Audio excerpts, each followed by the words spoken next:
Welcome to the show. I'm Michael Buckets, And I'm Old King Cole. and this is Ball Talk. So today we are going to be talking about another Bleacher Report like we did last week, except today it's more like trade dreams, and also what is more realistic than just dreams for each team. So going to blindly react to that, and yeah. Did you see the game last night? I did. I saw a couple of those games last night.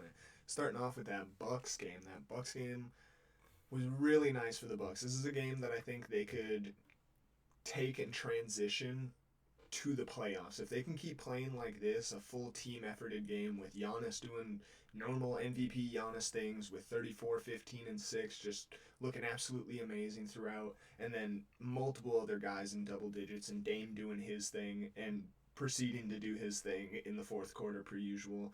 This was a game that I think could propel them into a good run and could take them into the playoffs looking really strong. Yeah, the Bucks definitely have been looking really good this week.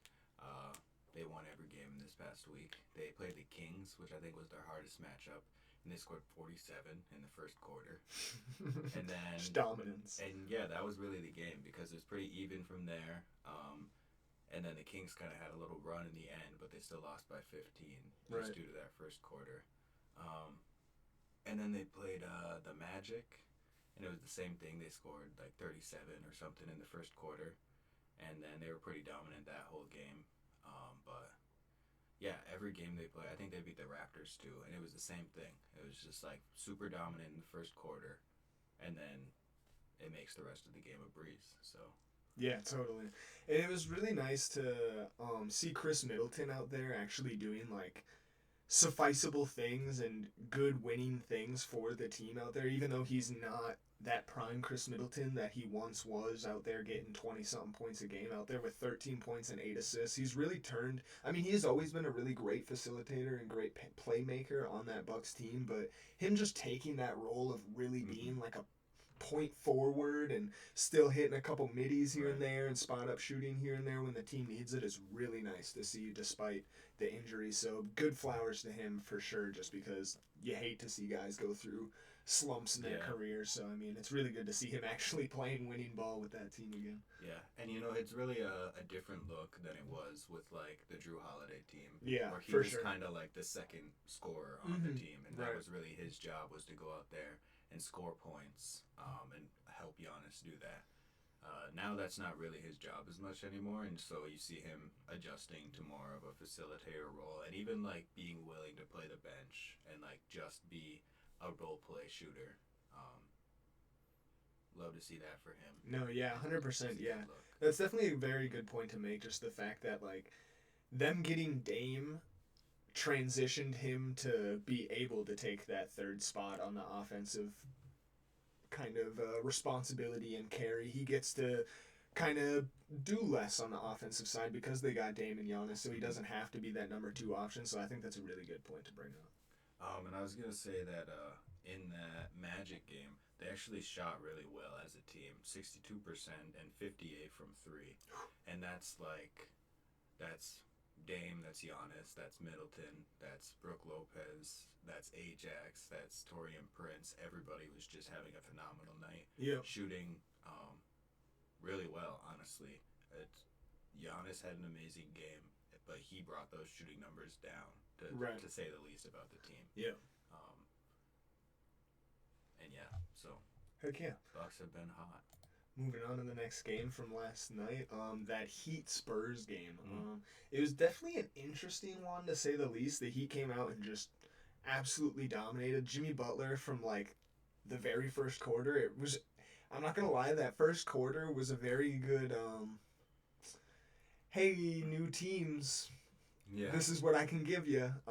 Because he had like 6 of his 8 points within the very first quarter and just kind of looked like he was balling out and he was getting dunks out there, making good plays.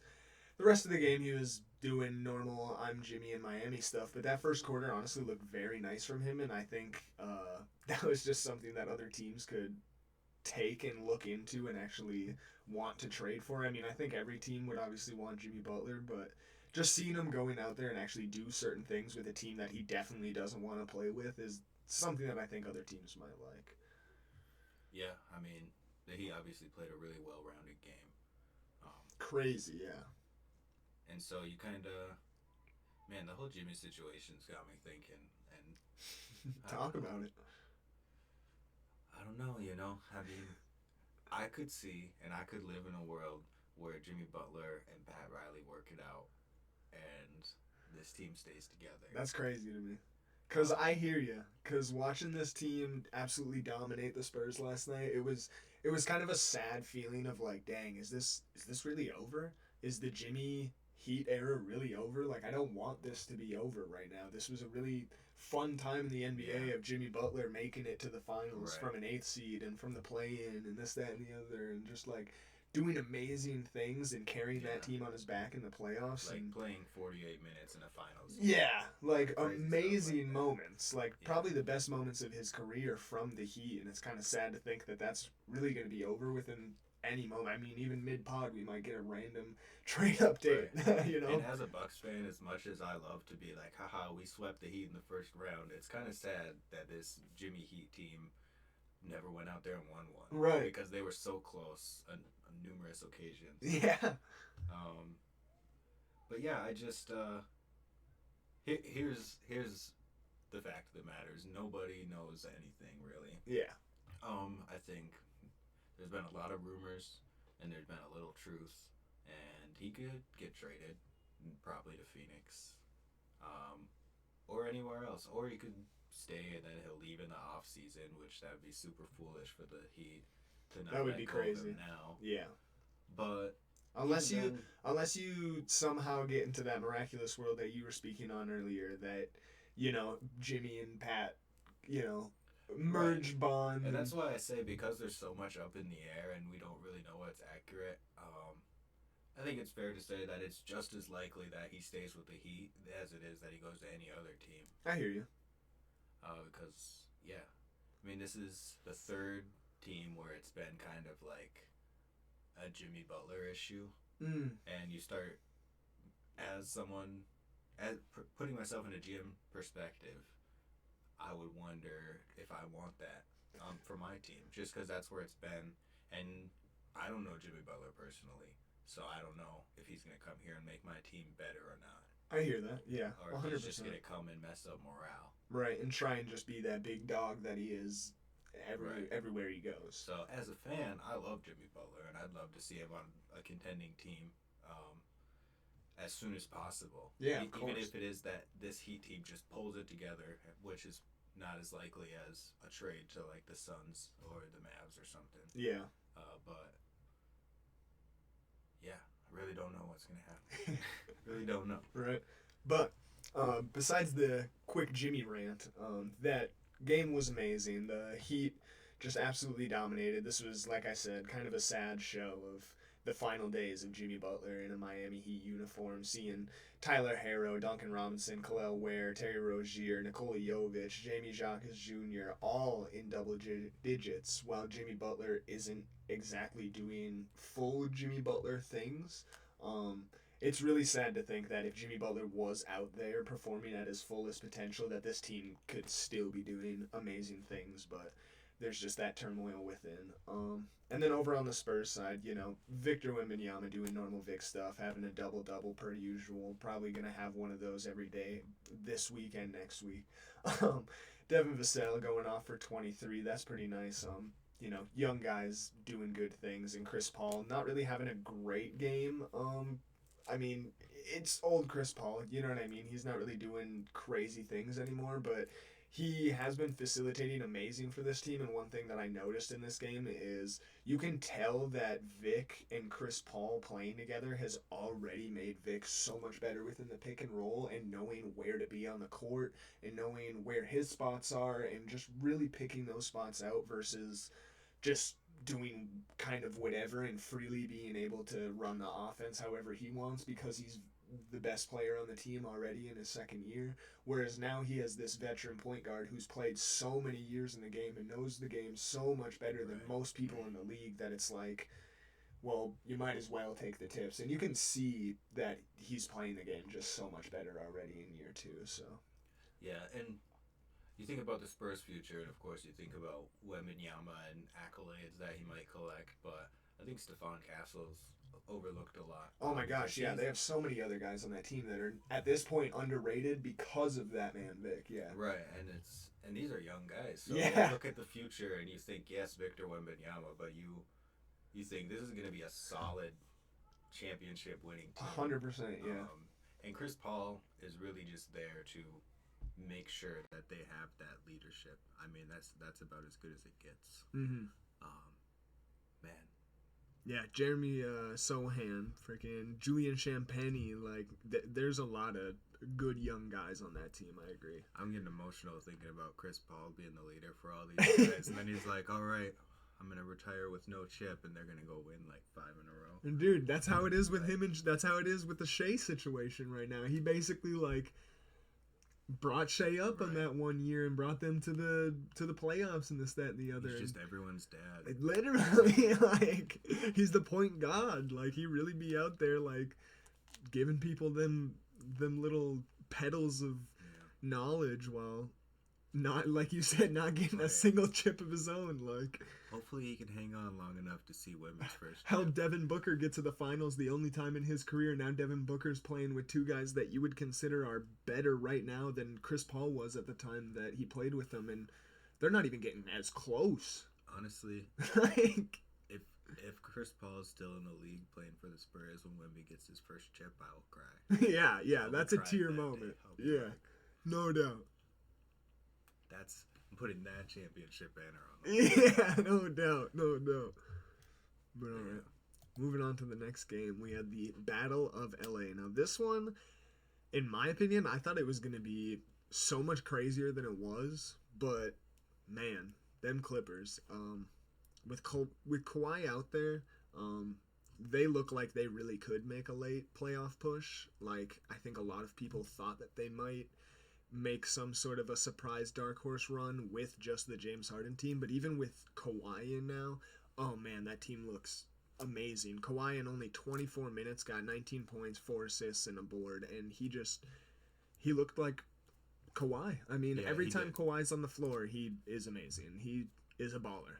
It was like, wow, Kawhi's back, and he's just, didn't skip a beat. Yeah. And that was cool to see. It was amazing, yeah. Yeah, he really handled that game really well.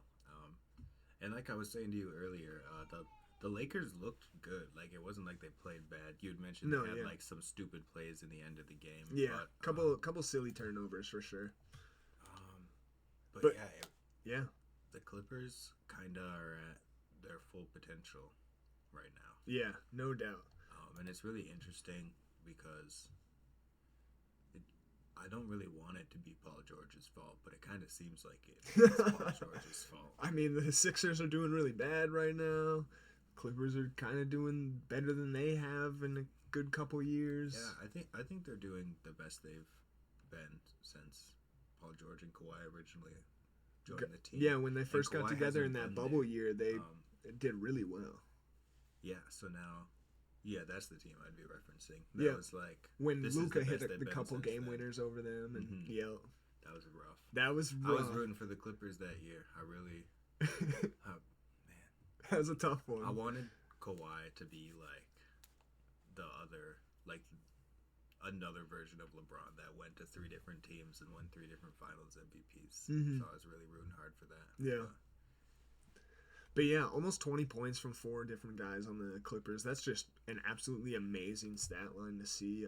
From Zubac getting 21, Kawhi getting the 19 and 24, like we said. James Harden getting 21, playing 40 minutes as well. Harden is out there playing like it's 2018. He might not be getting the exact stat lines, but man, this dude really loves playing for LA. Facilitating the offense really well. Yeah, I'm really happy for Harden in the situation he's in, just because, especially in Philadelphia when he seemed really upset, and it was like, man, and like on the Nets that didn't really work with the whole Kyrie situation, and it was a bummer because especially when you're a James Harden fan, you're like, dang, James Harden is just not having a good end of his career, but that wasn't the end of his career, which is nice to see now.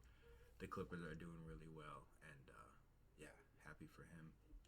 Yeah, heck yeah. Being able to facilitate these guys. Yeah.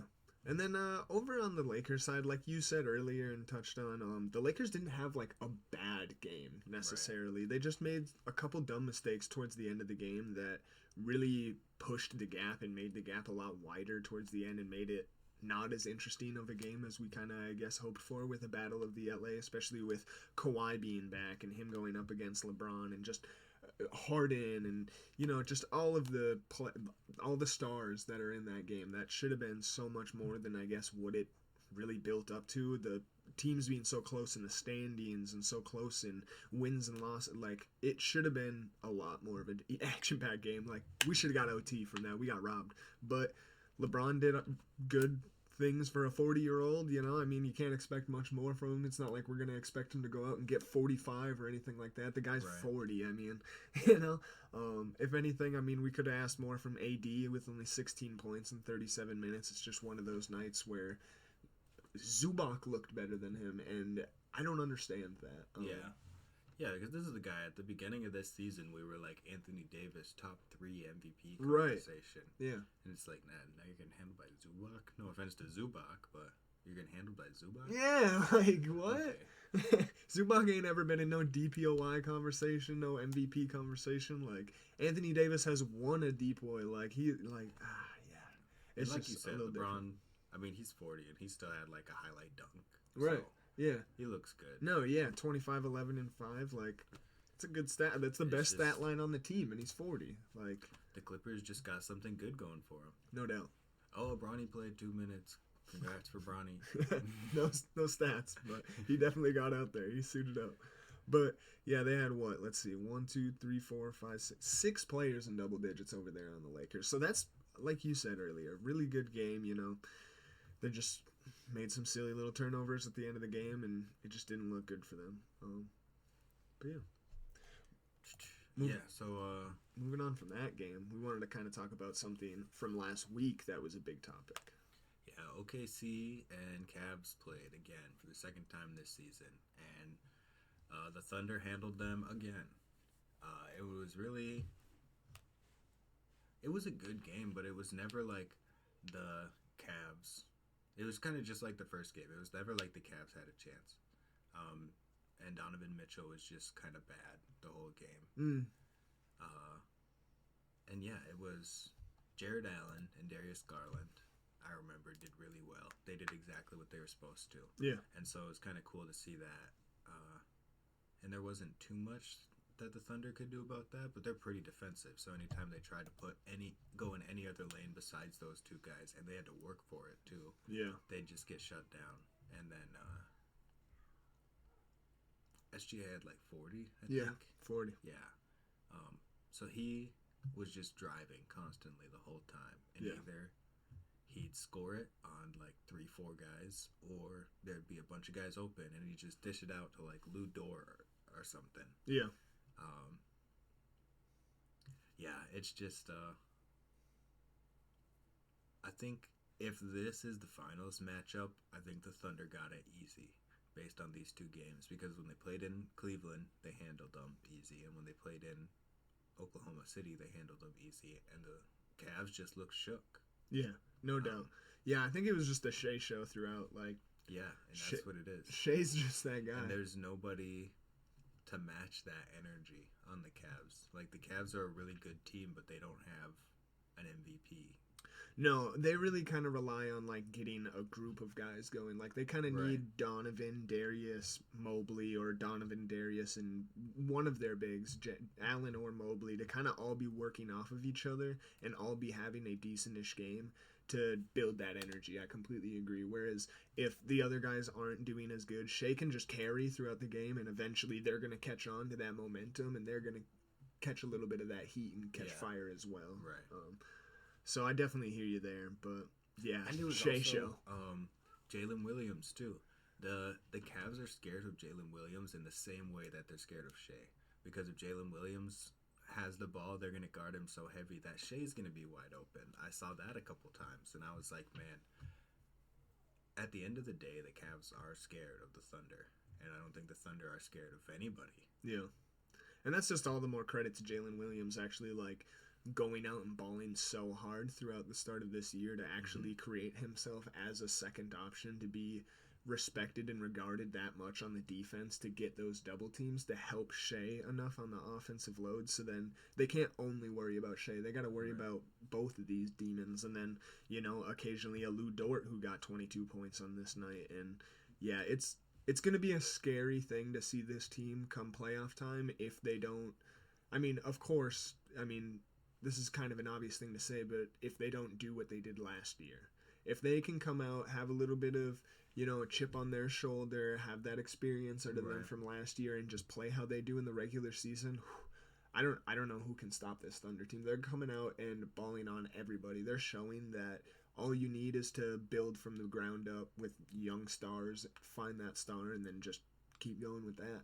And it's working for them, and wow, I don't even think the Celtics could beat them come finals time. I don't think anybody could touch them come finals time. They are. I don't think so either. I think that they definitely are the favorites to win. Yeah, they are so nasty, especially at home. Like, you're not touching them when you're in Oklahoma. Chet was just reevaluated, and he's supposed to be coming back middle of February. Oh my gosh, see, and that's something that I've forgot about this whole entire conversation that you bring into it, that I keep constantly forgetting about, because they look so dominant without a huge option, arguably their number 2 option on the team, until he was out this whole entire year, and Jalen Williams kind of stepped up as that. Right. They still get Chet, bro. Yeah, come playoff time, they should have a healthy Chet on their team. And they're already so dominant without him that, yeah, it's hard to say that they're going to lose to anybody. Yeah. But you never know what will happen in a 7-game series. That's why they play. Yeah. So. But yeah. Little dark horse team conversation. I noticed that the Hawks have been red hot lately, especially Trae Young. So they had a game where Trae Young scored 43 against the Suns because Devin Booker had like 35, but the Hawks just did really good. Despite that, or Trae Young at least. I remember the rest of the team didn't do super well, but Trae Young really carried them to a dub in Phoenix. And then the following game, Trae Young was out, and so I was kind of curious to see what the team would look like, because obviously Trae Young just carried them to a win. So I was like, well, what's a team that needs to be carried look like? And they ended up winning that game too, pretty easily, I thought. And it was, against the Bulls. I think everybody's winning pretty easily against us right now, but I hear you. Definitely Keaton Wallace going off for 28 or 27 points in that game. That's also partially why I was interested in the game. Was without Trae Young, I was like, well, this could be a banger, yeah. Right, like, could the Trae Youngless Hawks beat the Bulls? And they beat us. Yeah, and, by 26. And then they played the Celtics, and they went into overtime, and that was exciting for sure. That was like, again, the Trae Young show. When the Hawks had the ball in like the final minutes of the fourth quarter, it was like Trae Young versus Drew Holiday, and it often ended in a foul, which ultimately led into overtime because Jason Tatum missed a free throw. They should have won by one if he made that free throw, but he missed it. And then chokester. But yeah, Holiday fouled Trae Young before he could take a 3, so he got 2 points. They went into overtime, and then it became the Dyson Daniels show, which was kind of cool. Mm-hmm. And the Celtics are like everywhere. When the Celtics had the ball, it was Jason Tatum, it was Jaylen Brown. See, and I was about to say that, yeah. And so even Luke Cornett with 17 points, Peyton Pritchard with 20 points in this game. Like, they had an amazing game. So the fact that the Hawks went out and beat them in overtime and had multiple factors to kind of battle that, that's a hot week. Overtime sounded like Derek White for 3 and Trae Young with the ball for 3. It's good. Drew Holiday passes it to Jaylen Brown. He makes it. Trae Young for 3. It's good. Like, not like the Celtics were going off every single time, but then it would like Trae Young instantly would score, or give it to Dyson Daniels, who the Celtics seem to have completely forgot about in overtime. Like, and And then it was just a free throw shooting contest for a while. Right. But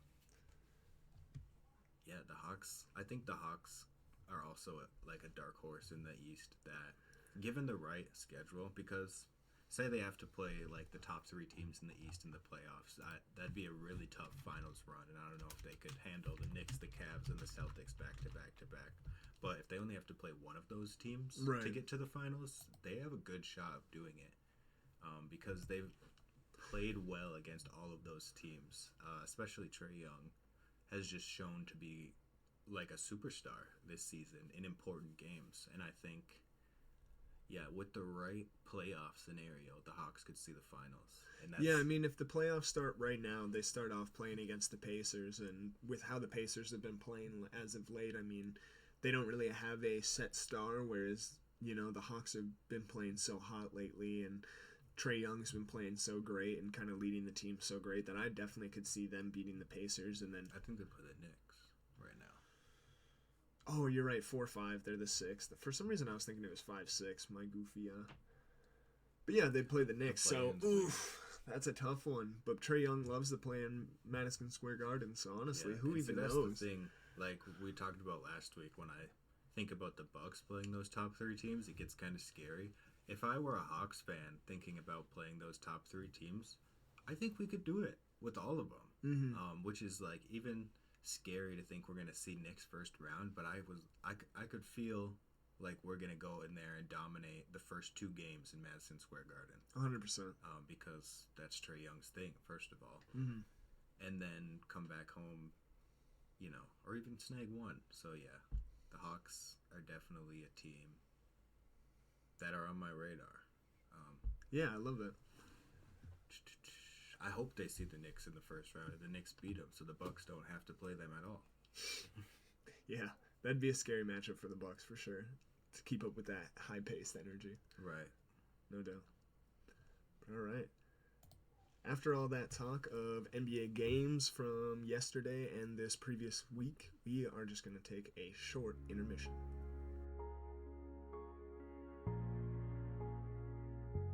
Yo, kicking back into it, we are going to blind react to a Bleacher Report article, another one, same as last week, not the same article, but same idea as last week. We're going to blind react to another Bleacher Report article, except this one is titled Every NBA Team's Dream and Realistic 2025 Trade Deadline Target. So each team is going to have sort of a dream target that they might shoot for the stars with to help them really run for that championship, and then a more realistic target that makes sense, that is more easily acquirable for each team.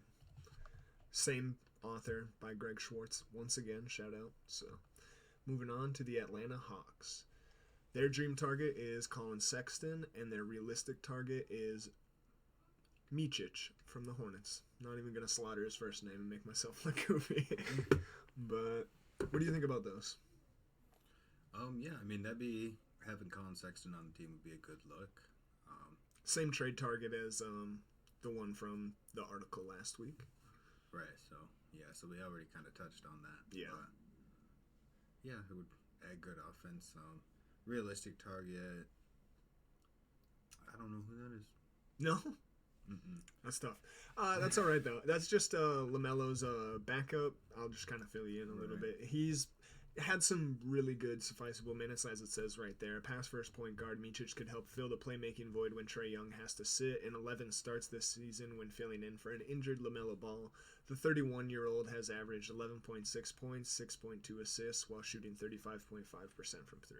So it's not like he's out there doing anything crazy, but he would just be a lesser version of a Colin Sexton type player to help take that playmaking role off of Trae Young's hands and help score the ball a little bit. So I definitely think that would help. And like you said, we kind of already touched on the Colin Sexton thing. I think that would be amazing. If they can get a Colin Sexton for their team, they need to do that. Because like we said off of their hot push this last week and whatnot, that would be fantastic to get him on the team.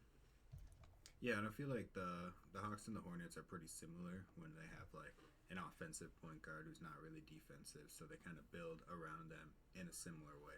100%. So anytime there's a trade between them, you just assume that those guys are going to be able to fulfill the same role easily. just because the offenses are so similar. Agreed. Moving on to the Boston Celtics. Dream target, Keon Ellis from the Sacramento Kings, and a realistic target, Torrey Craig from the Chicago Bulls. Once again, I'm starting to see the trend here. I think a lot of these targets that we're going to see are going to be repeats from last week. Same author, so. Yeah, and just kind of same kind of idea, but we are going to see a little bit of difference here. The dream target here, though, being the difference with Keon Ellis, that'd be something interesting for sure. I don't see the Celtics really looking out for a trade right now with how good they are and them coming off of a championship and whatnot, but he is the type of player that the Celtics would look for, though, based on what they've done the past few years. 100%. And the team that they've built. He would fit in really well. So I see why that is a target that the Celtics would target, per se.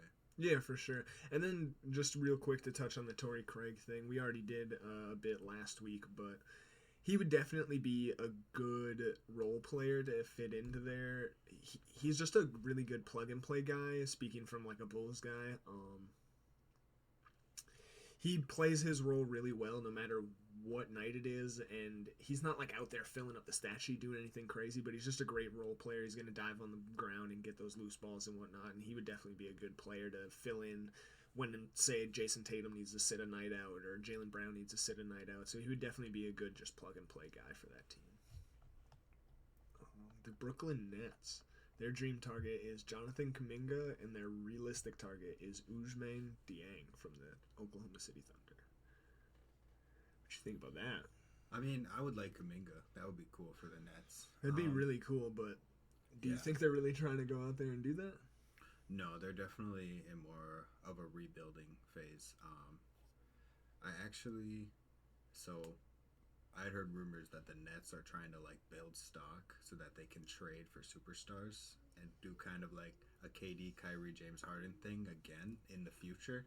They're not quite ready to start doing that, but that's what I've heard. So when you see trades, you'll oftentimes see picks and younger players going to the Nets as you see rebuilding happening. But I think that any sort of big move that's like medium big, like this Jonathan Kuminga, they're not going to do if that's true. If they're trying to commit to superstar moves in the future, they're not going to try and get somebody right now who's going to perform super well for them. Mm-hmm. You know, that they're going to have to pay a lot of money to because they want to save that money for whoever decides to leave their team. Yeah, 100%.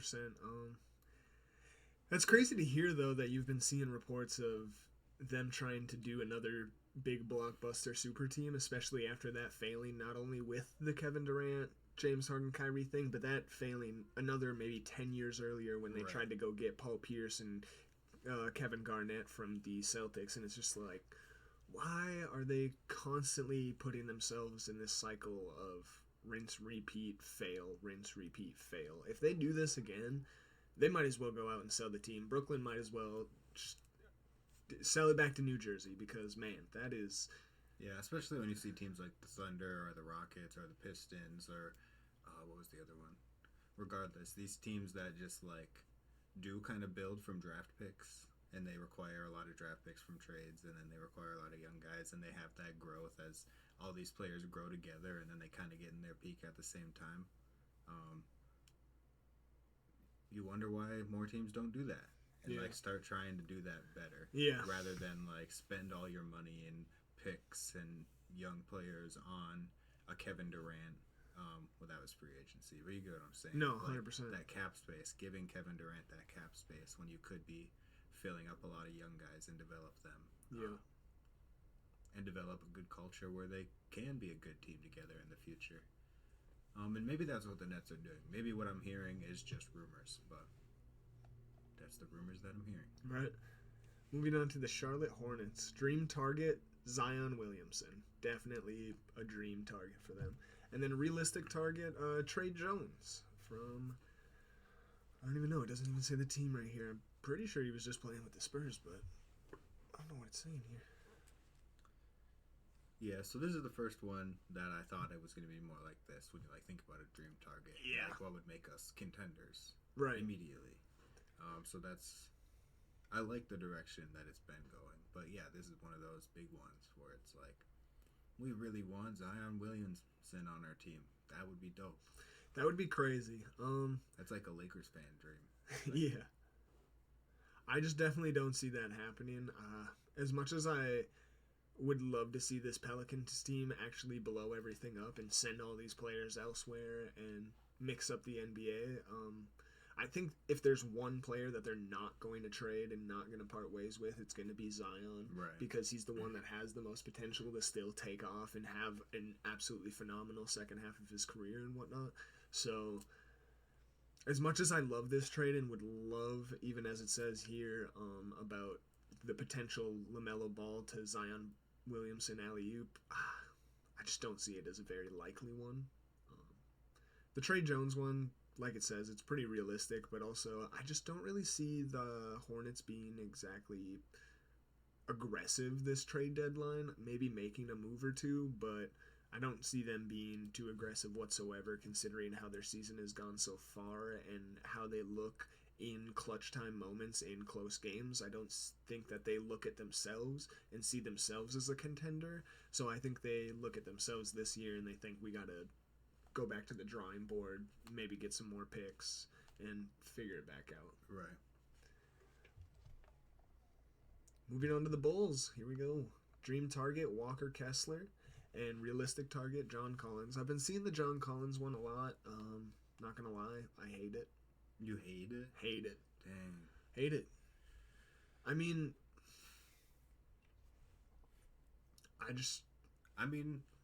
I could hate it. See, for me, as a Bucks fan, because I did see John Collins to the Bucks rumor, and I was kind of like, see, that I like. That would be kind of cool. See, that I like. So let me reposition, and I might hate it if I were a Bulls fan. You know what I'm saying? Like, if anything, we're trying to get something like a Walker Kessler because... Yeah, that I love. Yeah.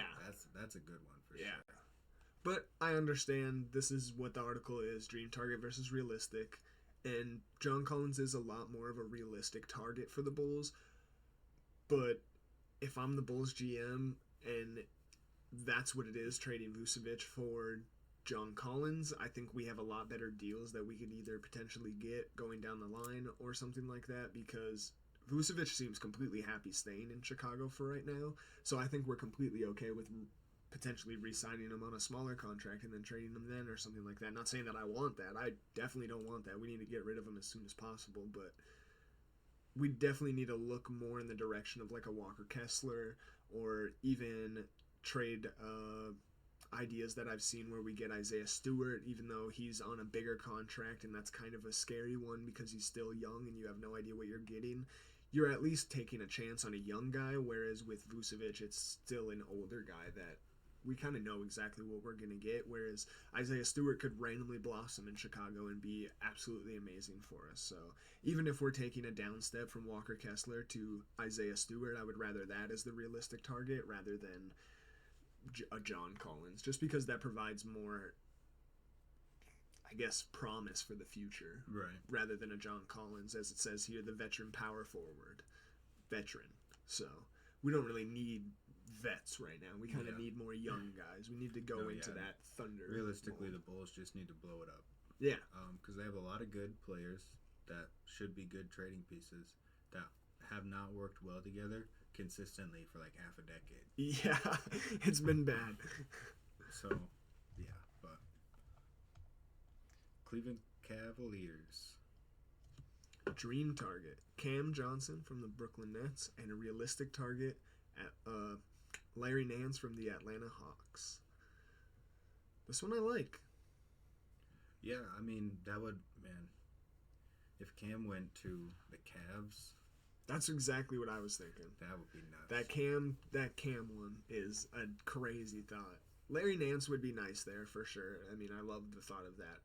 Right, yeah. And you see the pattern of, like, building in the forward spot, because that's really where they're lacking. Right. And so in either instance, too, you kind of strengthen that position, and it will strengthen the whole team, of course. Yeah. So. But, yeah, man, a Cam Johnson on that Cavs team that's already been so loaded and doing so well this year, that would definitely be the type of player that would help them in, say, a Oklahoma City game that they Yeah, just lost in last That's week. what I was thinking. This Yeah. is like a championship, like, what am I trying to say? It's a championship Like, this is move. the turning thing. Yeah. Yeah, like, you could look back. Like, say they did win the championship. You could look back and you could say it was because of that trade. Mm-hmm. And that trade should, like you said, push them over the edge so that they can win that game against the Thunder, so that they can win a series against the Celtics. 100%. Ooh. Moving on to the Dallas Mavericks. Dream target, Jimmy Butler, as we saw last week. Definitely a dream target there. And then realistic target. Driven heavy. I see crazy photoshops coming from Mavs fans. Really? They got like every superstar in the league. Like, he's coming. Oh his no. next Are free Mavs agency. fans the new Heat fan? Oh That's- no. Oh no. Oh no. We're seeing every Photoshop of every superstar in a Mavs jersey now. But and then realistic target, Malcolm Brogdon. That one I definitely like helping off of the bench with, as it says here, with Doncic and Irving both missing chunks of the season thus far. Plus just helping off the bench with the guard play, so then they don't both have to carry so Right. much of the load throughout the game. Because that's really the Mavs' biggest issue is those guys get worn out. So worn out so quickly, because I guess not so quickly, but so quickly in a playoff series. Yeah. Because they're And having to it play feels so quick much. compared to the guards that they're guarding. Yes. Because those guys have bench players to rest. As to the Mavs, I mean, everybody has bench players, but the Mavs, right now, their guard benches are not doing what they should be. And Spencer Dinwiddie, and it's just, yeah. Right. It He would has be moments nice to here or have there, but yeah, a reliable piece in Malcolm Brogdon. for sure. And then, yeah, dream target, Jimmy Butler. I mean,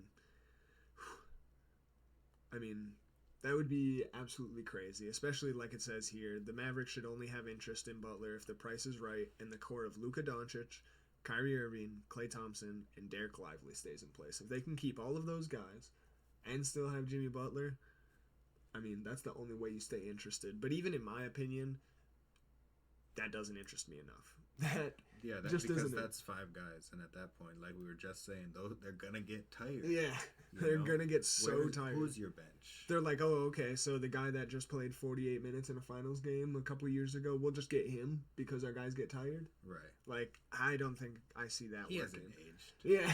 He's not like 35 now. Yeah. Like, I just don't see that working as much, so. As much as it's a great dream, it's not a realistic dream. Not, It not a would be good cool. one. I mean, I would be interested. Yeah. I'd probably watch more Mavs Yeah, games, anybody who picks the Mavs in 2K is definitely on some But that's the some thing. bad. It would have to, like, you would have to win the finals, otherwise there was a big mistake. Yeah. You would have to win the finals this year, basically. You're right. Moving on to the Denver Nuggets. We got dream target Bogdan Bogdanovic of the Atlanta Hawks and realistic target Daniel Tice of the New Orleans Pelicans. I like that, the dream target. I think that would be cool. I kind of like both of these ones for them, honestly. Yeah, realistically. But I like the dream target just because it, especially with Westbrook starting it now, and you got him and Jokic kind of maintaining, you give Bogdanovic a chance to kind of like be a scorer. Yeah. And especially with the chemistry, because I think he's from Serbia. Yeah, it says right here. Fellow okay. Serbian who has joined the 3-time MVP in the Olympics. Okay, I thought I remembered him in the Olympics. And Oh, yeah. that was like he would be the guy that Jokic was connecting to. Oh, yeah. To score a lot of their points, and so that would be an easy transition into Denver. Oh, yeah, no doubt. especially with Westbrook, you know. Yeah. Because Westbrook's back. They've been calling it the Resurgence. By they, I mean me. And yeah, so he's obviously going to support him in the same way, and so funny for that. And then, yeah, with the realistic target, too, just to touch on that, I really like the thought of Daniel Tice. Daniel Tice had some great moments throughout his career with my Bulls, the Celtics, other teams, too. He's been kind of a journeyman throughout the most of his career, and seeing him go to the Nuggets, I think would be a really good piece. I think he would be another guy that could play really well next to Jokic, kind of like an Aaron Gordon, even though he's more of a small ball center, because I believe he's more on like the 6'8", 6'9" range. Okay. He is good at shooting the ball, and he does have a vert. He can dunk that ball still, so he would be a good player that I think would fit in that system. So I think I really like both of these for all the reasons that you said with Bogdan, and then for the reasons that I just said with Daniel Tice. Yeah. Moving on to the Detroit Pistons. Ooh, I haven't seen this one. Dream target, Anthony Simons, and realistic target, Colin Sexton. That's wild that that's the realistic target for them, while it's a dream target for another team. Yeah, I was kind of like, ooh, okay. Yeah. That would, man, either of these, they're pretty similar. But it makes sense, though. The Pistons have so much that they could trade out that they kind of have higher tiers for their realism of trades. Yeah, I'm excited to see how much they do play in the trade game, because I would like to see some sort of transition that pushes them into a, like, next year they're a contender, you know, where it's like they're kind of scary this season, and then come next season you're like, okay, now younger guys are even more fully developed, especially if they move Isaiah Stewart, because I think that, I don't know, I think he should go somewhere else, and then the Pistons will be better. That's my honest take. I don't know how else to explain it. I mean, I hear you. He makes a lot of money, and he's not really doing exactly what he should for the money that he makes right now. Like I said about the Bulls getting him, even though it would be nice for, say, a Bulls that's in like a complete blow it up rebuild scenario, for the Pistons, they kind of are finding their groove. They're at like the start of that Thunder realm where Shea's starting to blossom, whereas it's Cade is starting to blossom, and now they're starting to find some role players that are working well next to him, like Jaden Ivey works well next to him, and Jalen Duren works well next to him, and Isaiah Stewart doesn't really work amazingly with this system, and he makes a lot of money. So I hear you, whereas trading him off and maybe getting somebody that could do better in their system for the money that he makes would just make that team blossom out a lot better. And with the dream target and the realistic target, I love both of these guys for them. With Anthony Simons, for all the reasons of them being a young team, getting another guard that would help them so much. Jaden Ivey being out right now is a huge hole in that team. So getting Anthony Simons would help so much, and then you could have them compete for that starting 2-guard spot and have a nasty sixth man in which one of them you decide to have come off of the bench, because you would have a whole season of Anthony being able to play, well, I guess not a whole season, but most of a season, you know what I'm saying, of Anthony being able to play with Cade and kind of form that bond that him and Jaden Ivey have built, and then you got two guys that are going to play really well next to Cade together, along with whatever else they have come that offseason and whatnot. And then Colin Sexton, for all the same reasons, except he's just a bit more of a veteran. I think he would do all the same things that Anthony Simons does, except he's not as much of a toss-up. You know exactly what you're getting, and he's more of a older guy that can help out with all of that. Moving on to the Warriors. Whoa. Dream target, LeBron James. Yeah, well, that's no secret. Yeah. I mean, it's pretty public knowledge that the Warriors be calling the Lakers, you know, every other day. Late at night. They're like, hey, you up? I've been thinking about your forward. Yeah, that's crazy. And then realistic target, Jonas Valanciunas. That one I really like for them. That one would be really good for them. Yeah, it's pretty clear that the Warriors are looking for a center. So, yeah. If that's who they ended up with, that would be a good look. Oh my gosh, yeah, he's been pretty amazing throughout his career of just filling that role. Are like the two front runners for who the Warriors might go for. Yeah, I hear you there. Yeah, I'll take Kuminga for Vooch. That would be a nice trade. I don't think the money will match, but I'll take it. No, I don't think they'd do it either. But ooh, moving on to the Rockets. Ooh, dream target for the Rockets, De'Aaron Fox. We saw this last week, but I really do like this one. And then realistic target, Corey Kispert, which I also really do like as well. What do you think about these? Yeah, I have heard a lot of De'Aaron Fox to the Rockets. I love that one. Yeah, I think that could be decent. Hate it for the Kings, love it for the Rockets. Right. Like, right. the Rockets get De'Aaron Fox, and they really move as one of my favorites right behind the Thunder with just how well they're doing right now and just them getting a leader. It's like, I can't say that they'll beat the Thunder in a playoff series, but I think they got pretty much the rest of maybe the Mavs could get them. Yeah. But as long as you keep most of that core. Right. I mean, it says here, what does it say? Swapping out Fred VanVleet for Fox would be a huge upgrade. So if you're making the contracts match for the most part there and only giving up maybe a couple picks and nobody major on the team, you still got Sengun, Jalen Green, the bench pieces. Like, you have a crazy team at that point that is still super young that can take you into the next however many years and should make fans super happy. If they can keep this together, it's safe to say that the Rockets will be like heavy hitters for the next decade. Right, honestly. yeah. Until these guys age out. No doubt. But I pointed out in like my Bucks group chat, because some guys were talking about how we're going to be like super terrible in 10 years. And we're just going to be a trash team. Mm-hmm. Or even like 5 years. And I was kind of like, not necessarily though. Like, just because we might go through a rebuilding stage doesn't mean we're going to be bad. Because like the Rockets 2018, that was like not that long ago. No. You know, like that was a really good team that should have won a championship. If he wasn't overshadowed by not only Curry but also lived in the LeBron era. Yeah. So, but still, that Rockets team was amazing.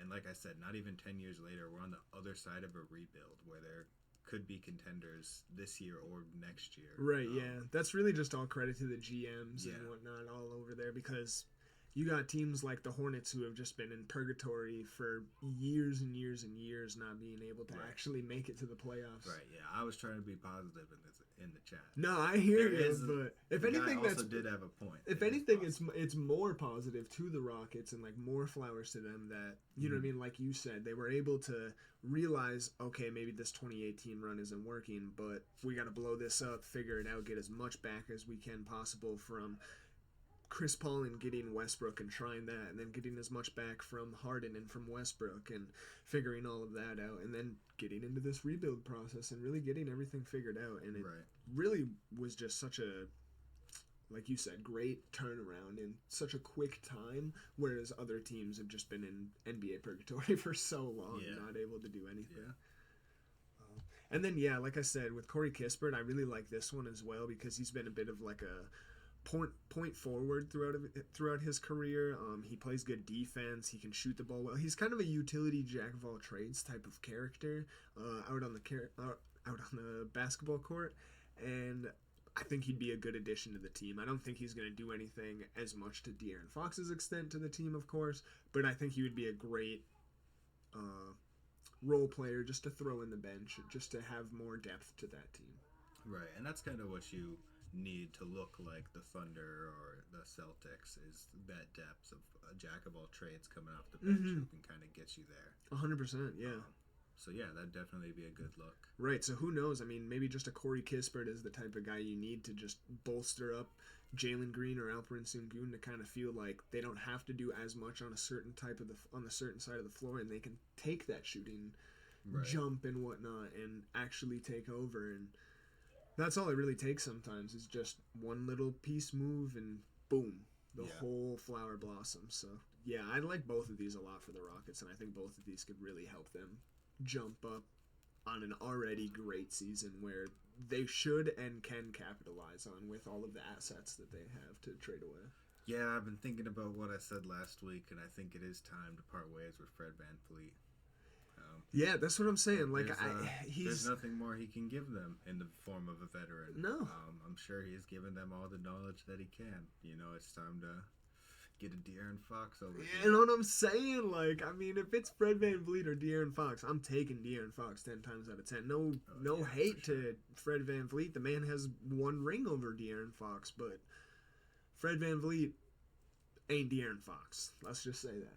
The no deal disrespect. might have to be a little bit sweeter than just that in picks, but for sure, I could see the Kings wanting to do it just to kind of, get something moving. Yeah. But of course, then you see teams not doing what they should for a long time and like holding on to people when they should be trading them. And the Kings are kind of known as one of those teams who don't really do the best. That like really getting Domantas Sabonis was the best thing they did in a while.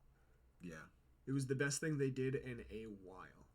Yeah, I mean, before that, so I mean, I heard about Sabonis before that, but I didn't really care about him. I was just like, yeah, he's that guy he's the Pacers guy. Yeah, he was doing great on the Pacers too. Right. Yeah, but I hear you. Yeah, and then since the Kings, yeah, I feel like now he's, I don't know, top 15.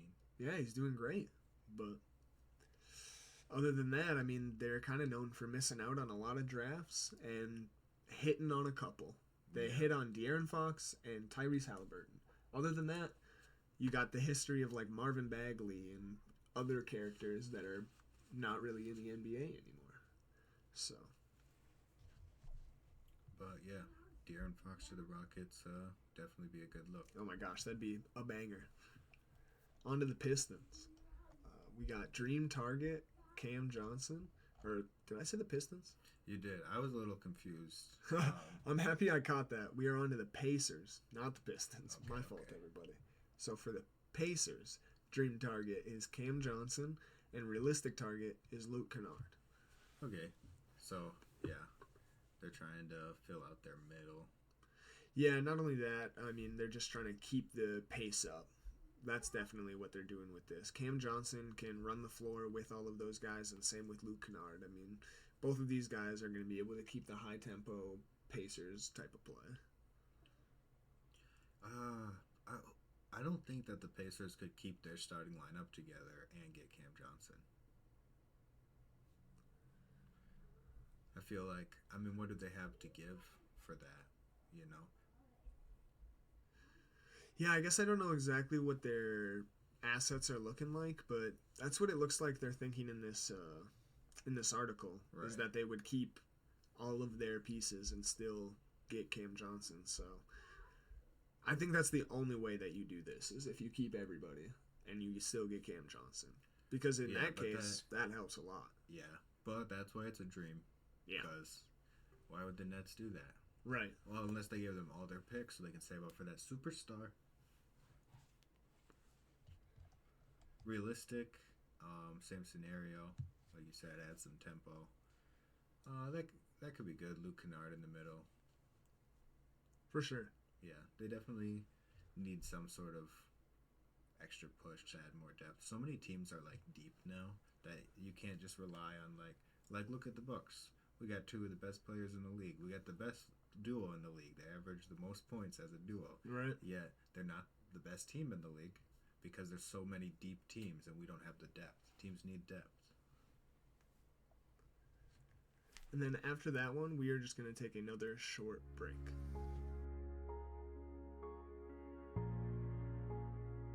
Kicking back into it after the break, we are at number 13, starting off with the Clippers. The dream target for them is the Brandon Ingram trade that everybody's looking for, it seems like, in the league.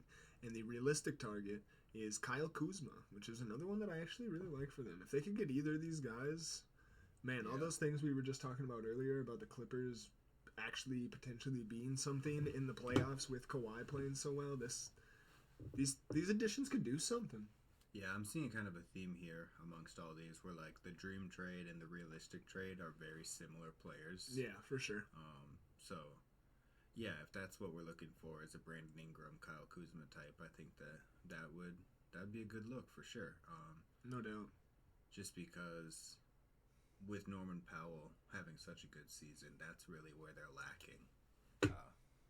And yeah, I think alongside Norman Powell, and now Kawhi is back looking good, that'd be a good look for either of those guys to come join that team. And for sure, and with never really knowing if Kawhi is going to be in or out, it's kind of a good backup plan to have. I mean, of course, Brandon Ingram isn't as much of a backup plan as Kyle Kuzma is, but I think that definitely helps a lot, like on the nights when Kawhi might be sitting out on a back-to-back or something, right. And then you let Brandon Ingram or Kyle Kuzma kind of take the reins of... Yeah, because it hasn't been just this season that Kawhi's been out. You know, he's been pretty consistently. You don't know if he's going to be there or not. Yeah, and even if you get either of these guys, they don't necessarily have to be that number one guy if Kawhi's out, because they still have Harden and Norman Powell that can have their nights where they shine and they look like the number one option of the team that night. So I think either of these trades are very good for the Clippers team.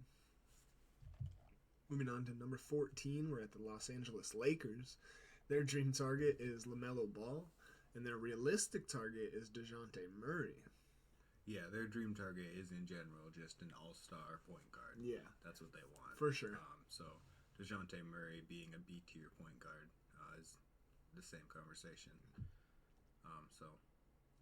Yeah, I definitely would love LaMelo on the Lakers. That would just be amazing, the whole thought process of Showtime Lakers and LeBron kind of being able to pass off the torch of the team of him and AD to LaMelo and AD, because you got to think of, at this point, the Lakers do have to think about post-LeBron. They really do. Yeah. Because that is an inevitable thing that is going to happen very soon here. So getting somebody like LaMelo would really help that future out if you can get LaMelo to commit to a long-term contract with that team.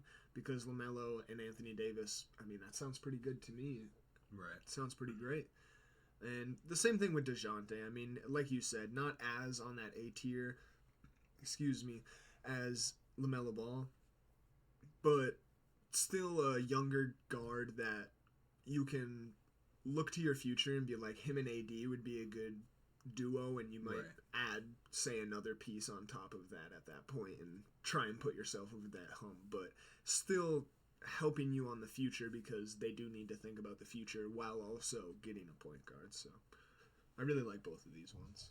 I still think DeJounte Murray might be on the more dream target level of them for them too, though, because honestly, yeah, he It doesn't feel like people really want to play for the Lakers right now. No.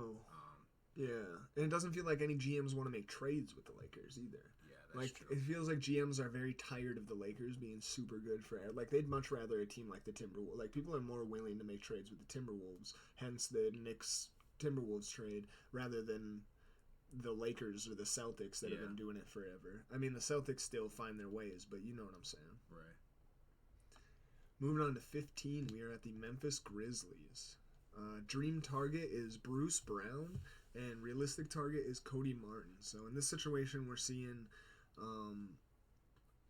like it says right there, when healthy, the Grizzlies don't possess a lot of weaknesses. Finding another experienced wing who can hit shots, defend, and who's gone through postseason battles should be the team's main priority.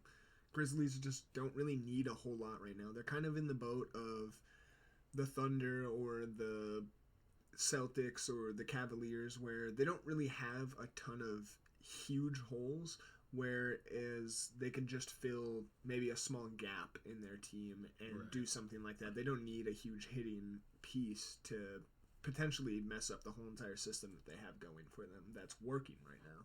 I like Cody Martin. That's a really good one, yeah. I think that would be a good fit. Yeah, sure. Both the Martin brothers play amazing basketball, so yeah, I think Cody would do great over there. And same with Bruce Brown. Bruce Brown, kind of everywhere he goes, he provides that like nice veteran leadership spot on off your bench and helping be a good 3-and-D wing that can hit a corner three or top of the wing three or just wherever and play good defense too. So I really like that. The Miami Heat. Dream target, Jonathan Kuminga, and realistic target, Jeremy Grant. I mean, if that's truly their dream target, I guess that says where Jimmy's going, you know? Yeah, I mean, that's true enough. I mean, that would probably be the best trade return that they could get for Jimmy in my eyes. Looking towards their future and just trying to help build a pair next to Tyler Herro, that would be amazing for the for the Heat, in my opinion. That Jeremy Grant one, though, that one's kind of ugly, in my opinion. Yeah. Yeah, I don't know how that would happen. Like, how that would look. Because, yeah, I guess it even says there. Even if they don't trade Butler. Because I don't think that's a Jimmy Butler trade. That's what I was thinking. You're not sending Butler to the Blazers because there's no way that's going to, they know that he's just going to leave if that's where they send him. So the Blazers, any team that doesn't think he's going to re-sign with them is not going to keep him. Yeah, they're not going to try and trade him. Right. Yeah.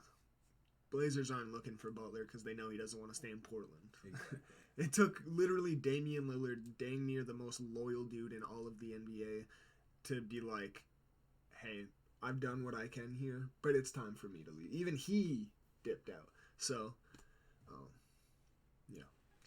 I like the Kuminga one, the Jeremy Grant one, though. Like you said, I think that's a if they don't trade Butler scenario. Get Grant to try and bolster up the team with Butler as much as possible, and try and get Butler to buy into winning with this team, at least for this year, and see where that goes. But I really don't like that one whatsoever. I like the Kuminga one a lot, though. If they can get Kuminga, him and Harrow, that would be amazing. And it says Bam, too. Yeah, that'd be nuts. Here we go. Milwaukee Bucks. I'm going to let you take the floor. Dream target, Cameron Johnson from the Brooklyn Nets. Realistic target, Bogdan Bogdanović from the Atlanta Hawks.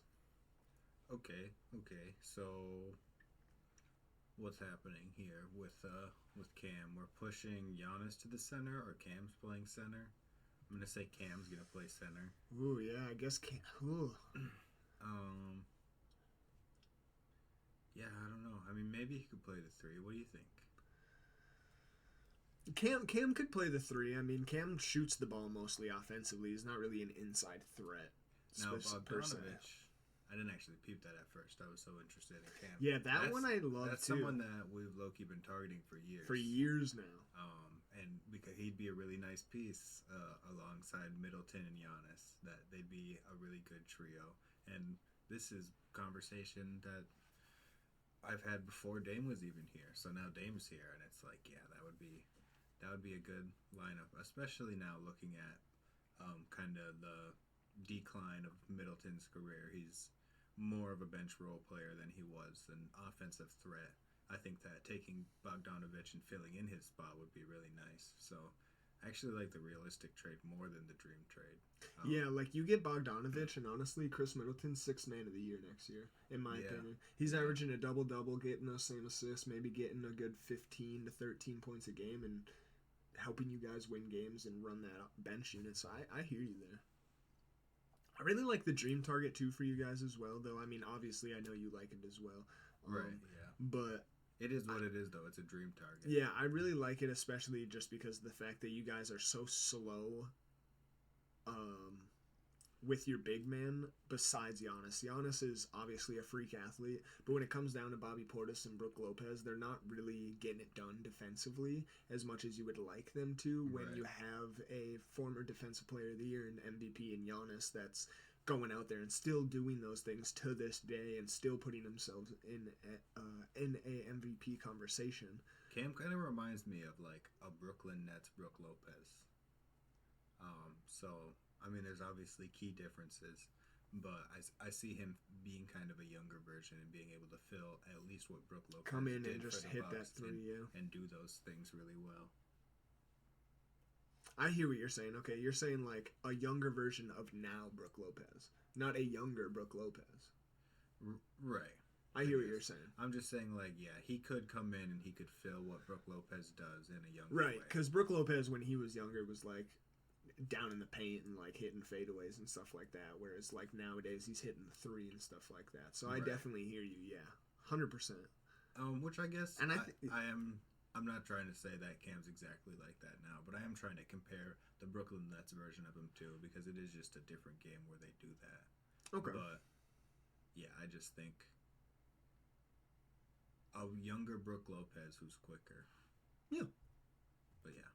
Yeah, I mean, yeah, these trade ideas are great for the Bucks. I think both of these would propel you guys so much, especially like you said, that realistic one. That realistic one is very enticing. Yeah, that's a good one. And like I said, that's a guy that we've had our eyes on for a while. Mm-hmm. I would love to see him join. Yeah, I remember to this day when the Hawks got him over the Bucks in that free agency, and you instantly texted me, and you were like, "Man, smoke with the Bucks. Like I am not, or smoke with the Hawks. Like I am not cool with the Hawks right now. Like the fact that they got that because y'all were like all over Twitter. I remember it was Bucks are targeting Bogdanovic. Bucks are targeting. Bucks are very close to a deal with, and then boom, just like that. They didn't want to come to the championship team. But hey. And now it might happen through trades, so we'll have to see. Number 18, we are moving on to the Minnesota Timberwolves. Ooh, this is an interesting one.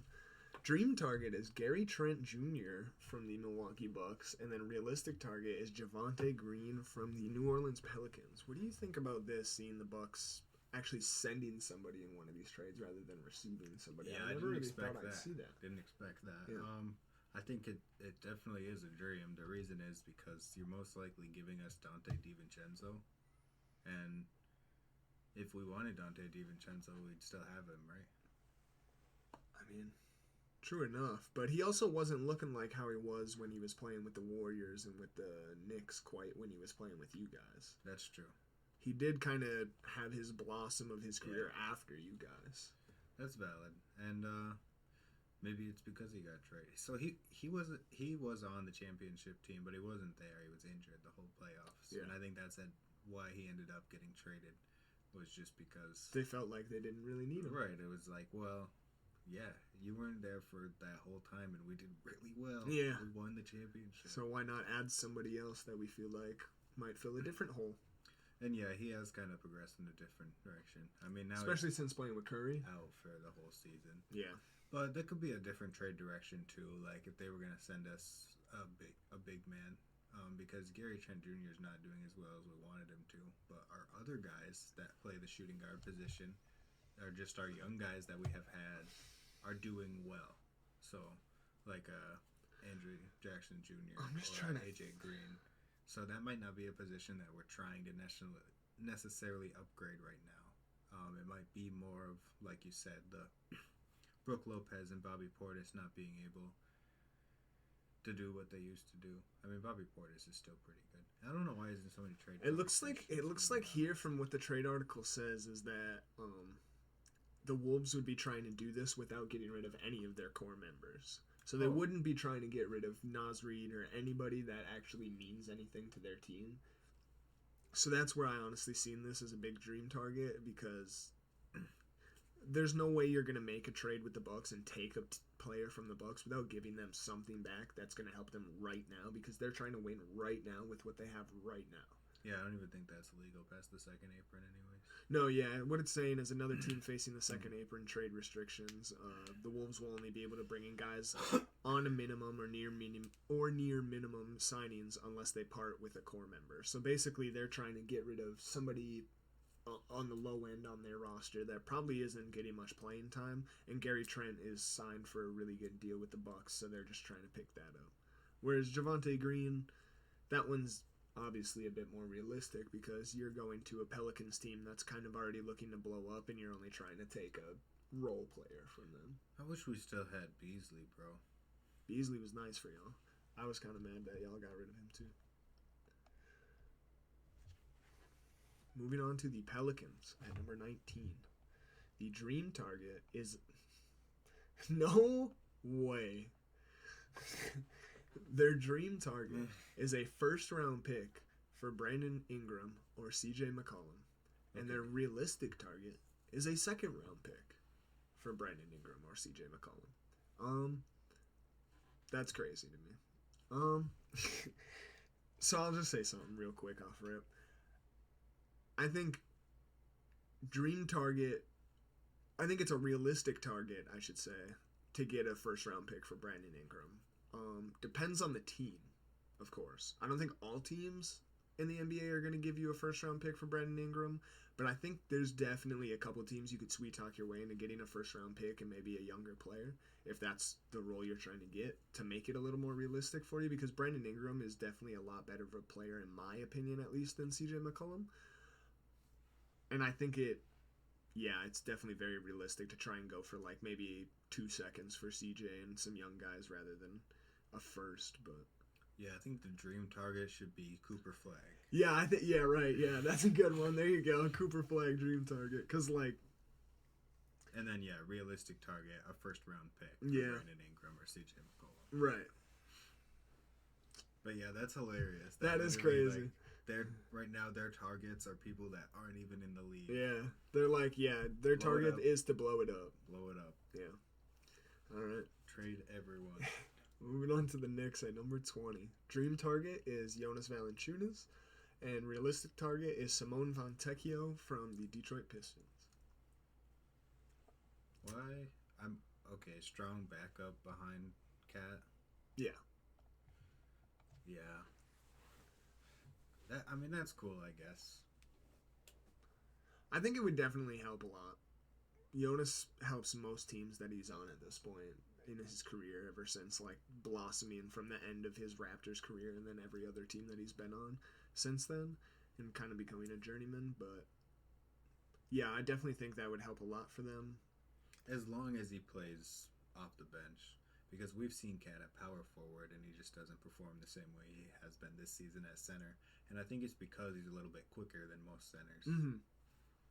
And I think Simone Fontecchio, that one I think would definitely help them out a lot. Just another role player that, Right. like it even says right there, could help keep OG, McHale, Josh Hart somewhat fresh for the playoffs, because Tom Thibodeau, if there's one thing he loves to do, it's play his players 40-plus minutes every game if he can. And those wings love doing it, so they're going to be out there most times out on the court. So Yeah, that's a good point. they can use another forward that's actually reliable and can get you, a little bit of handyman, do it all work, and help those guys get some rest, because, like I said, Tom Thibodeau just loves to work his guys to the bone. Like, all right, moving on to the Thunder. Wow, I have not seen this one, but this is crazy. Dream target, Zion Williamson. That is hilarious. And then realistic target, Cam Johnson. See, I've seen more or less Cam Johnson as the dream target, which it makes more sense that it is a realistic target because they have so many pieces to trade and so many Right. picks that, like, it's probably not hard for them to go out and offer a crazy deal for the Nets and that they wouldn't be able to deny. Yeah, that would be crazy if they were able to keep their core together and add Zion. Right, that's what I was thinking. Like, wow, that would be... No, it says here, a starting five of Shea, Lou Dort, Jalen Williams, Zion Williamson, and Chet Holmgren would be a nightmare to go against. And yeah, that's exactly it. That would be a it nightmare. would. I don't think anybody would stop that. So, I mean, if I'm the general manager of OKC, I'm seeing this and I'm calling New Orleans right now and trying to figure out anything I can do to keep those guys and maybe one of your top bench players like Isaiah Hartenstein, so then you can keep, some bench play off the big man role and whatnot. But that's nasty. Yeah. That's nasty. It's also nasty with Cam, too. That would be... Oh, yeah. That's why I said that I kind of saw it as a dream target, because it's so good for them. Yeah. Yeah, I hope that doesn't happen. Right. It'd be way too good. Yeah. It'd be sad. Them getting anybody that's that good of a piece to them, it's over for the league this year. It's already over, Yeah. if we're being honest. Yeah. And that's why it's like, stop. Moving on to 22, we got the Orlando Magic. Dream target, LaMelo Ball. Everybody wants LaMelo. Everybody course. wants LaMelo. And realistic target, D'Angelo Russell. That's an interesting one. Bro just getting pushed around. Yeah, that's what I was thinking. That's tough. Just after getting to the Nets again. I really like LaMelo to the Magic, honestly. That would be crazy. Just because they're such a young team already, and that would just that would be add to fun. that. And it would, like you said, yeah, it would be so fun. So fun. D'Angelo Russell, it's definitely a realistic trade, but I don't know how much they actually want. I don't know how much the Magic actually want D'Angelo Russell on their team. Yeah. Because, like you said, he kind of is getting pushed around a lot, and it's not... I also think the Nets obviously want him. Yeah. But they would ask for him back again. Yeah. But Depends on the offer that they're getting for him. Who knows? It is a business. That's the worst part about it. But LaMelo would be crazy, but I don't really see either of these as realistic, honestly. I don't see LaMelo or D'Angelo Russell going to the Magic at any point this year. I definitely see the Magic trying to do something at this trade deadline with how good they are, and with Franz being out right now, I believe still, and Paulo now coming back and starting to actually look good again. I definitely see them trying to get an upgrade at that point guard position, because while their point guards provide really good minutes when they're in, they're not really doing much else but like role player type things. You know what I mean? They have good games here and there and have maybe 20 to 25 points, but it's not like Cole Anthony or Jalen Suggs are going off for 30 every night. Right. And it's not like they necessarily need something like that, but something like that would definitely make this team on a whole nother level, especially with like somebody like a LaMelo Ball. If you can get him to commit to a well-balanced system rather than letting him just run the offense willy-nilly like he does in Charlotte and making these crazy turnovers and plays like he does at the end of games sometimes. Right. Yeah, definitely upgrading the point guard position over anything should be their goal. Right. Moving on to the 76ers. Dream target is Santi Aldama from the Grizzlies, and realistic target is Corey Kispert. So two kind of lower, I guess I shouldn't say that, that's kind of but two kind of on the lower tier players, not really anything superstar level or anything like that, just more role players to add to the team to try and help out younger players that could maybe, blossom out a little bit more and help. I don't really think there's a whole lot to say about either of these. I don't see the Sixers really trying to do a whole lot with how tight they've put themselves with the Paul George and Tyrese Maxey and Embiid situation and just the team that they have. I think they're still going to ride out that if Paul George and Joel Embiid were healthy, that they would still be a winning team. Now, we might have our opinions about that and anybody else might, but I think they're still going to try and ride that out. And I think it would be stupid to just give up on that so quickly and try and go in a whole different direction. Moving on to the Suns at 24. Dream target is Jimmy Butler. This is what everybody's been seeing everywhere lately. And then realistic target is Kelly Olynyk. That one actually I really like for them. Yeah, that would be a good look. Also, I feel like Jimmy Butler is a realistic target for the Suns. Just because, I mean, the narrative's not there for no reason. Even though there's a lot of rumors, that one is the one where it's like, well, he wants to go there and the Suns want him and they have the most valuable trade piece besides Jimmy Butler, in my opinion. Yeah. So. And plus, Bradley Beal, I mean, he just makes way too much money for the type of basketball he's playing. He's still a great basketball player, don't get me wrong, but max contract, I don't think so. Yeah. He's not worth it. And then, Kelly Olynyk, I really like that one for them, especially with, like it says, even after trading for Richards, making a deal for Olynyk gives the Suns a floor spacing big they don't currently possess. And that's just a new look that would help them out, like being able to swap out Richards and Olynyk and being able to get different looks and see what works throughout the playoffs, because ultimately that's what it comes down to, is you need to be able to have different looks and different rotations and different flexes to be able to play against different teams through a 7-game series. And right now they're kind of a one-trick pony of ISO ball, pass it between Devin Booker and Kevin Durant, and hopefully they cook. Right. That doesn't work for 7 games. No, it does not. It might work for 1 or 2, but that's about it. Moving on to 25, we got the Portland Trail Blazers. Their dream target is Jonathan Kuminga. That makes sense. A young team looking to try and get a potential star that could blossom. And realistic target is Jet Howard from the Orlando Magic. Yeah, I like Kuminga there too. I like Kuminga a lot of places. Yeah, I think I like Kuminga on the Warriors, not gonna lie. Right, yeah. But yeah, that would be cool to put him on a team that is younger, so that he can kind of blossom with them in a way. I definitely agree with that, yeah. Kuminga just on any type of a young team would be really good with them.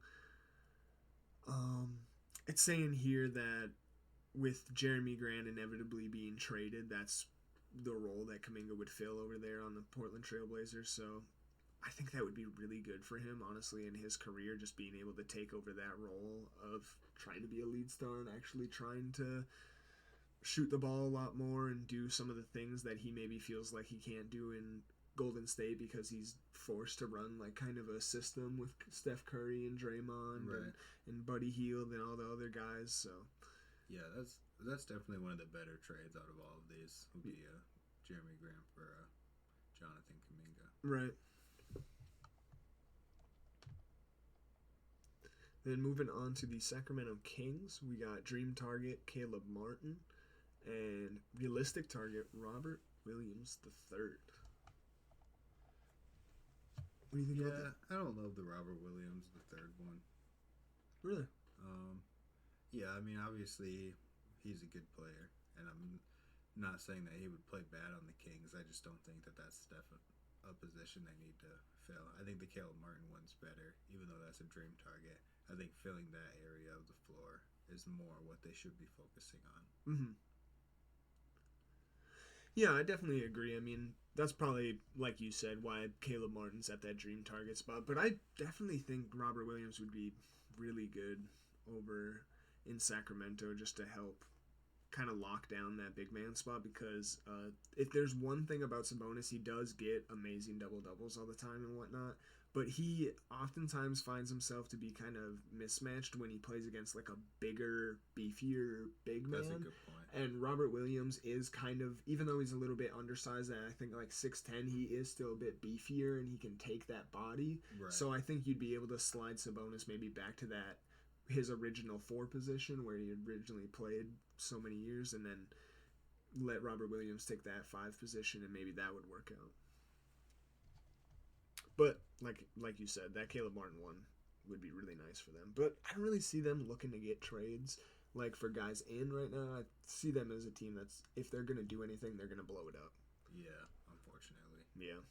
The team that never lived. And then we got the San Antonio Spurs at 27. Dream target is De'Aaron Fox, and realistic target is Zach LaVine. Yeah, bro. Send Zach LaVine over there. Yeah, that would be great. I love that. Get LaVine in San Antonio right now. That would be cool. That De'Aaron Fox one, I personally love. I know that you said last week that you don't really love it because it moves CP to the bench, and that's the reason that he kind of picked the Spurs. From a business standpoint, like if I'm the GM, that's a good move. Oh, sure. yeah. That's great. It's just, come on. I hear you. Chris Paul came here to play basketball. Right. Anyways. But I hear you. Plus, I mean, Zach LaVine would be so great. Honestly, with CP and Wemby, that would be that's really kind of amazing. why I like that one too. But also with De'Aaron Fox, you could just push De'Aaron Fox to the 2 until Chris Paul retires. No, yeah. He's big enough for it. I think he's like 6'3", 6'4", so Right. he's not like a undersized guard like CP, whereas he's like 6 foot does flat. have that like mentorship from, one of the greatest passers of all time. Yeah, 100%. Moving on to 28, we got the Toronto Raptors. Dream target Nick Claxton, and realistic target is Bol Bol. I haven't seen his name get brought up in a minute. That's kind of funny. Claxton would be good though. Claxton would be great for the Raptors. Honestly, I could see that as a realistic target just because the